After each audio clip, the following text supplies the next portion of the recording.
I'm John Owens, former Mr. South Africa, but also very importantly a CANSA ambassador. And today we have a phenomenal privilege to not only sit with a cancer survivor, but someone that had a cancer that affects most black men in South Africa. And we're very privileged to be able to ask him some questions, found out a little bit about his journey, and just to see if we can inspire men out there. So David Pasipanodya, thank you so much for joining me today. And it's always nice to meet someone that has gone through the journey and that has come through on the other side, but not only come through on the other side, but also is willing to write about it, talk about it, and see if we can maybe inspire men out there to maybe look after themselves a little bit better. Sure. So what I want to know firstly from you is how long have you been living with prostate cancer? Well, I wouldn't really say I've been living with prostate cancer. I was diagnosed with prostate cancer in March 2011, and then I went through 18 months of treatment, and then at the end of that treatment program, I was told that I was cancer-free, the cancer had gone into remission, and of course I was absolutely thrilled by that news. Phenomenal. Yeah. But it's still part of your life. There's still follow-ups to be done. Cancer survivor, I have to go for tests every 6 months. Yeah, sure. In a way, you can say I'm living with it. Well, but I've got so used to it now, it doesn't really. Cancer is always a word that for many people is equivalent to death. But for me, it's just a friend next door or something that I don't focus on because there's so much to live for in this life. That's true. Yeah. But you know what? It's true what you're saying, because it's a topic that people don't really want to talk about, and I've found that people don't want to go for the tests, or they don't want to be screened because they're scared of getting the news. So instead of not wanting the news, they'd rather not get tested. Yeah. So what I want to know from you is, how did you feel when you got the news originally? I was absolutely petrified. I was scared to death. And in fact, what happened was at an appointment with my neurologist at 5 o'clock on the 1st of March 2011. So I walked in there, and before I could sit down, he said, do you know that you have prostate cancer? And I was absolutely floored by that statement. And I felt dizzy, and I groped for a chair somewhere to sit down.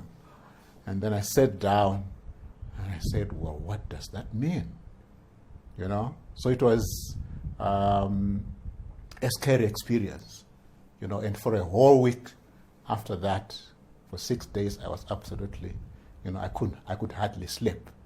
I couldn't even imagine. Yes, because I had 2 brothers who had died of cancer, and so the doctors were also saying that if there's cancer in the family, the chances are that you might also go as a result of cancer. And they said my cancer was an aggressive one. Yeah. Because they sometimes use what they call a Gleason score on a scale of 1 to 10. The higher out of 10 it is, the more aggressive it is. And so they said mine was 8/9 out of 10. Wow. So for me it was like, I better prepare myself for the end, because there's no way I can survive. So what does that mean now for other men out there that get diagnosed? They get diagnosed and they get an 8 or a 9 or even a 10. There's hope. There's hope. Isn't there? There's hope. There's hope. You're sitting here today. Definitely. And you got the worst of the worst news, and you're sitting here today. Absolutely. Now tell me, David, any symptoms? Did you go for, was it just a regular checkup, like an annual checkup that you went for, that they picked it up? Or did you have symptoms and you felt that there was maybe something not right and you decided to get checked? No, I had no symptoms at all. In fact, I had not gone for any medical check for a while, because I was living in Australia at that time. I was an immigrant, as it was. I'd come into Australia, and it took some time for me to go through the system and then to be eligible to qualify for medical insurance, that kind of thing. And And then at that point, I said, well, let me go for a test. It was quite a few years after I'd gone into Australia. So I had not gone for any tests whatsoever for quite a while. So I said, I need to check myself up. So everything checked up, but then the blood test came up with a high PSA. And then that was the red flag. Yeah. And so I had to see my urologist, and then, of course, as I said, I had to go back for the. That was a good decision. Yeah. Well, before I get to my next question, it gets you thinking, because what if you didn't go for those tests? Because you went for the tests, it was, technically speaking, early detection. And what if you didn't go for that test? What if it got to a stage where you actually had started developing symptoms and you started feeling ill and then only went to the doctor, you know? In fact, it's one of the reasons why, in the end, I had a turnaround from, being run by this fear, being scared for those first 6 days. And then I realized on the 6th day that, wow, in fact, I'm not feeling any pain, right? And isn't this an opportunity? Isn't there something positive in this? That because I don't have pain, I therefore can fight this with everything I have. I got my mind, my body is not painful, and then I decided I was going to focus on thinking positively on this issue. It didn't matter whether I had brothers who had died of cancer, but I was unique. I was different from my brothers. I'm David. My brothers, there was Edward, there was Charles, but I'm David, and I say to myself, I think I have to focus on using my mind in a very positive way and give myself a chance.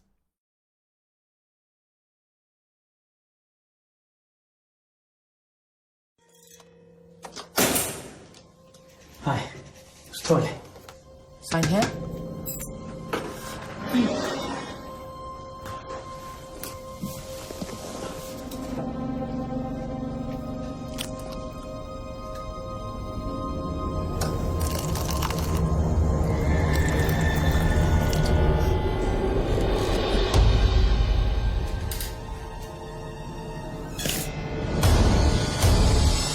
Mr. SA.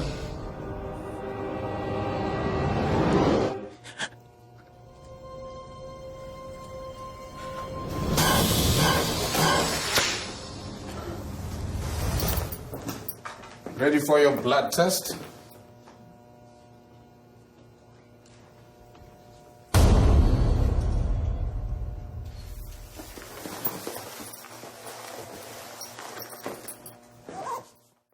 Well, you were living with it for 18 months. How did it affect your life, your day-to-day life, your relationships, your work?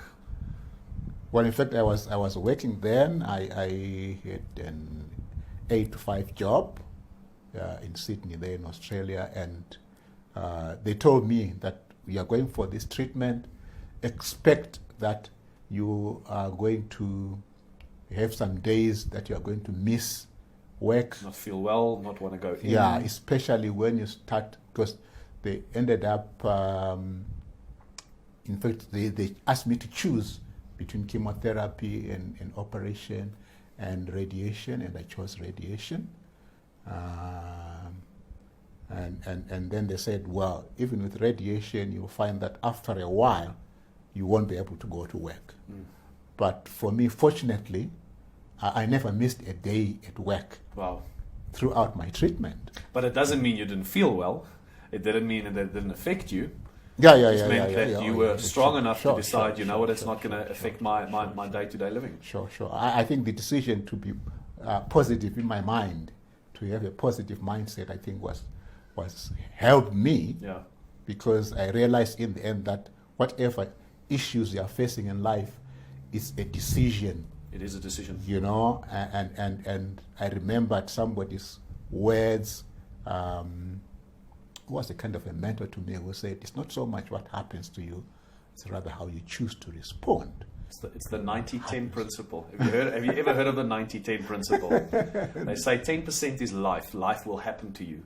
You will have a car accident. You will have a busted tire. Yes. The salt will fall over. Life will happen to you. Yes, it doesn't yes, matter. yes, It doesn't. yes. Whether you're a good person, whether you're a bad person, life will always happen to you. But 90% is how you handle it. Absolutely. That decision that you make. Absolutely. You know, I've been an ambassador for CANSA since I won Mr. South Africa in 2013. Oh, okay. And one thing that has stood out for me over the years, and all the cancer survivors that I've met, and also even the people that has unfortunately passed away from cancer, is just that willingness to fight, that decision that gets made, the fact that cancer will not get me under. It's not a death certificate. Very often has pulled people out of situations that you would never think that they would get out of situations. Yes. How's this affected your relationship with your family or your children and things like that?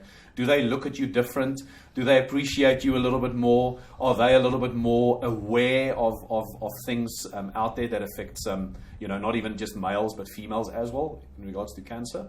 I must say they appreciate me a lot more. Because I think somewhere in their thinking they came to a point where they realized this man could have gone and we would not be having him here. Yeah. And so I think they definitely appreciate me. They contact me quite frequently. My son comes over and we play golf and this and that. And so I think in a way it is the silver lining at the end of the day. Yeah. I think so. Yes. And tell me, David, would you say that if you knew that this is potentially something that could have happened to you, do you think you would have made other life choices maybe when you were younger, lived more healthy, maybe looked after yourself a little bit better? I think I used to have quite a healthy life, because I'd had issues with some other challenge, like I had a challenge with ulcers. And then I went to see some consultant. He was a biochemist. And we got talking, and he made me to realize that a lot of the things that happen in our lives in terms of our health have to do with our lifestyles, have to do with our nutrition, our diet, and also he suggested it's so important to supplement. So I've been doing that well before the cancer came along. Yeah. I was very health conscious. I'd already stopped taking sugar, and I didn't eat bread regularly. And I was eating some fruits and vegetables, but not as much as I did after I had been diagnosed. Okay. Yeah, because I also consulted with natural health people like homeopath, naturopath, and they were suggesting that, I have to up my lifestyle in terms of health, and I had to start using a lot of fruits and vegetables, and I stopped taking red meat. I stopped taking the regular chicken. Yeah. Because they convinced me that, the regular beef or chicken, the way the animals are raised these days, yes, hormones, steroids, and whatnot, and for a hormonal cancer like prostate cancer or breast cancer, those hormones can cause havoc. So I was convinced by that. And so I went off beef, I went off the normal chicken, except, the road runners, Yes. Yeah. But those are the sacrifices that you make, and sometimes you never know, but leading up to something like this, if you had not looked after yourself, if your body wasn't in the condition, we don't know if it could have healed itself. Sure. So my last question to you, there's two males sitting here having a conversation. I've never been diagnosed. I'm getting to the age where I have to start, certain checks in my life. What would you say is the message out there to men? Men already in an age that has to get checked, men getting up to that age. What would you say is the message that you will? If you've got 100 men in front of you sitting there and you have to give them one piece of advice, what would that be? I would say absolutely don't make the mistake that I did. that as soon as you hit 40, for me, then go for a regular check. You can start off with an annual check of your PSA. And then, of course, when you get diagnosed and you are like me, fortunate enough to survive the cancer, then every 6 months it's important to go for a check. I mean, it's absolutely a must, yes. For every man, it is essential that they go for testing. And if we've got someone having a look at this today that has been diagnosed with cancer, what would you say to them? I would say, first of all, look at your situation as a challenge, and that realize that your mind is a very important tool. Doesn't matter what treatment you go through, your mind is a very important tool in dealing with the challenge that you are going through.